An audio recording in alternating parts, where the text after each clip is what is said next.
Ya, tumsifu Yesu Kristu. Assalamu alaikum. Ya, always kwanza tumshukuru Mwenyezi Mungu kwa kuweza kufika salama Dodoma na pia kwa kukaa katika mkutano huu.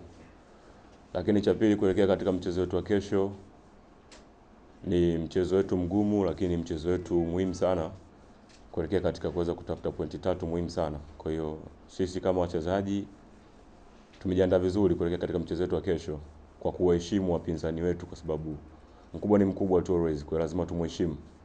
Kwa hiyo tunapoenda kupambana na mkubwa, kwa hiyo lazima tujiandae sisi kisaikolojia vizuri, kwa sababu mchezo wa kesho ni mchezo wa akili tofauti na michezo mingine yote. Kwa hiyo mchezo wa kesho ni mchezo wa kutumia sana akili na nafasi. Tutapata nafasi, tunaweza tukapambana katika kuelekea mchezo wetu wa kesho.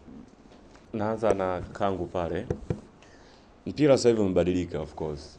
Tuliko toka nyuma kule ule mpira wa power play, ndio maana tukiangalia sasa hivi wachezaji wengi sana wamebadilika. Of course katika kipindi cha nyuma ile mpira gwaride, wachezaji ambao tumebakia sasa hivi Prison I think tupo kama 4. Kwa hiyo mpira umebadilika, hata walimu naona wabadilika, na sisi sasa hivi tunachukua walimu kutoka nje.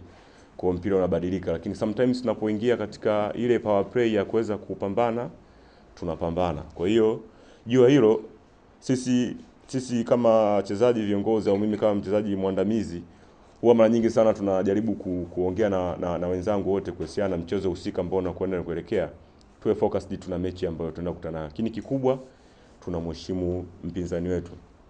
Nikija kwa kaka pale uzungumza kuhusiana na venue ya uwanja kubadilika, it's true kwamba inaweza nakachanganya kabisa, lakini so ukiangalia uwanja wetu wa nyumbani kidogo umepata shida juu ya hizi mvua zinazokuwa zinaendelea, lakini as long kama sisi wachezaji mature tunaweza tukapambana katika mechi sehemu yote. Ukiangalia Prison ni timu kongwe so far, ukiachana Simba Yanga, sisi ni timu kongwe pia. Kwa hiyo ni imani kila sehemu sisi tuna mashabiki, sema wingi wa mashabiki tutofautiana.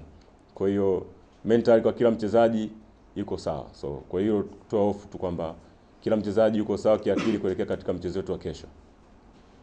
As long wa mwisho sisi kama wachezaji tunapoteza sana nafasi. Of course mpira ni mchezo wa bahati. Tunaweza tukatengeneza hata nafasi 100 lakini isiweze kupatikana hata moja. Lakini kwenye kuendelea kupambana na tunahamasishana sana. Kwa hiyo mpira ni mchezo wa bahati. Siku ya siku tutabahatika, kama ilivyokuwa mechi iliyopita na Namungo, walitutangulia mbele so far, bahati kaja kwetu pia. Tukaweza goli zote 3. Kwa hiyo ni vile ambavyo tunakuwa tumejipanga na kuweza kupambana katika mechi husika. Kwa hiyo kikubwa sisi kama wachezaji tumejiandaa vizuri. Kikubwa tumuombe Mwenyezi Mungu tuweze kulala salama na kuamka salama kuelekea katika mchezo wetu wa kesho.